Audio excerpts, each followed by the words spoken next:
เอ๊ะอืมบักไงอืมครับอืม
อิ่มแล้วพี่น้องอิ่มแล้ว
อันนี้กา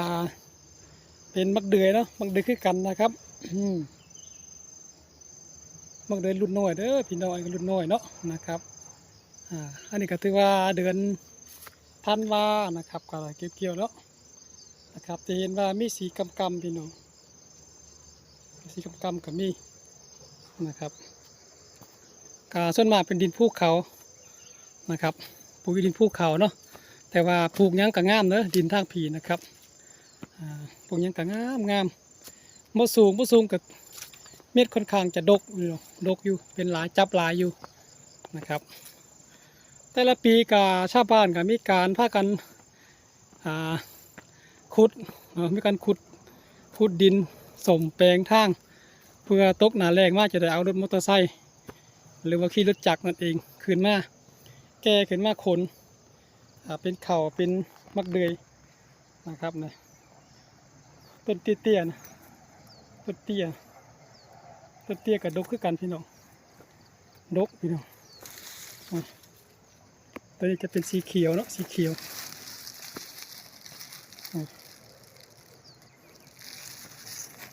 ปีที่แล้วถามเจ้าของให้เจ้าของสวนเพิ่นว่าได้20 ปลายล้านเพิ่นว่าเนาะ20 ปลายล้านแล้วแม่นพูดละโน่นผู้ตัวสุดพี่น้องเพราะว่าปีที่แล้วตรงนี้เนาะตรงที่ผมยืนนี่เพิ่นจะปลูกข้าวนะแล้วก็ฟังเป็นสุดเพิ่นตอนนั้นเพิ่นจะปลูกหมักเดือยนะเพิ่นได้หลายปีที่แล้วปีนี้ก็เลยใส่หมักเดือยหมดนะใส่หมักเดือยหมดเลยนะก็งามพี่น้องหมักเดือยบ่ค่อยเลือกดินเนาะหมักเดือยบ่ค่อยเลือกดินบ่ค่อยเลือกดินปลูกดินดินอ่อนดินแข็งก็ได้ก็เป็นคือกันนะตัวนี้น่าจะแม่นรุ่นกลางรุ่นนี้เป็นรุ่นกลางตัวนี้เนาะน่าจะเห็นเม็ดกลมๆนะพี่น้องกลมๆนะเทียบเบิ้งนะรุ่นน้อยตัวนี้รุ่นน้อยน่าจะแตกต่างกันพี่น้องนะมาเทียบกันเบิ้งนะที่มือผมจับไว้เนี่ยตัวนี้รุ่นกลางนะครับแล้วมีรุ่นใหญ่กว่าอีกก็มีตัวนี้รุ่นกลางเด้อเป็นรุ่นน้อยนะครับโอ้ต้นบ่สูงเวลาเราตัดก็ค่อนข้างจะง่ายนะพี่น้องค่อนข้างจะง่ายอยู่นะครับค่อนข้างจะง่ายสูงลาเขาก็ดึงลงมาตัดก็ค่อนข้างจะเมื่อยฉะนั้นแล้วพี่น้องอันนี้ก็แม่นฝากทางก็แม่นเมิดนี่พี่น้อยเพิ่งเขาจะขุดดินลงเพื่อเอาระดับดินลงมาจะได้ขับรถขึ้นง่ายนั่นเองนะถ้าบุคคลลงมากก็เป็นระดับสูงแล้วขึ้นยากเนาะ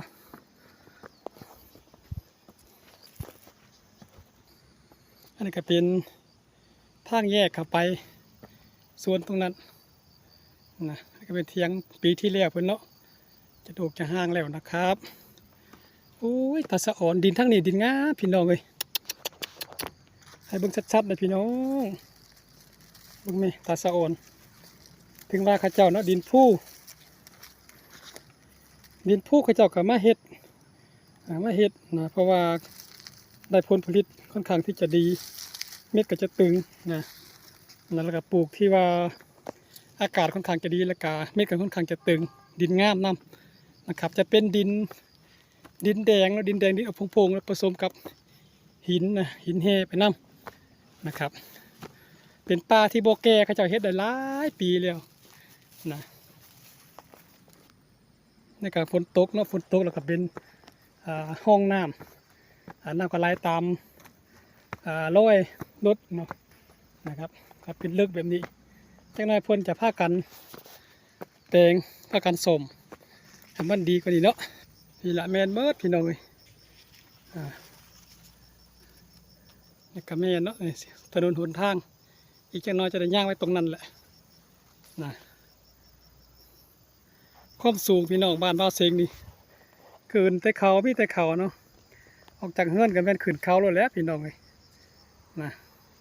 สีเบิ่งถนนหนทางอันนี้เป็นกาซีเนาะหันหน้าไปทางทิศเหนือนะครับทิศเหนือของสปป.ลาวเด้อนะครับเพราะว่าหมู่บ้านเท่ากับเป็นหมู่บ้านที่บกว้างแต่ยาวตามถนนนะครับจะเห็นถนนเลข13นะครับนักเรียนหมู่บ้านเนาะพอมาเสียงอยู่สูงเหลียวเบิ่งลงไป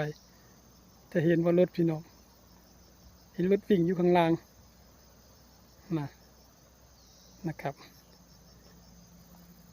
เป็นหมู่บ้านที่บกว้างแต่ว่ายาวตามถนนแบบนี้เลยนะครับมองได้ดินเพียง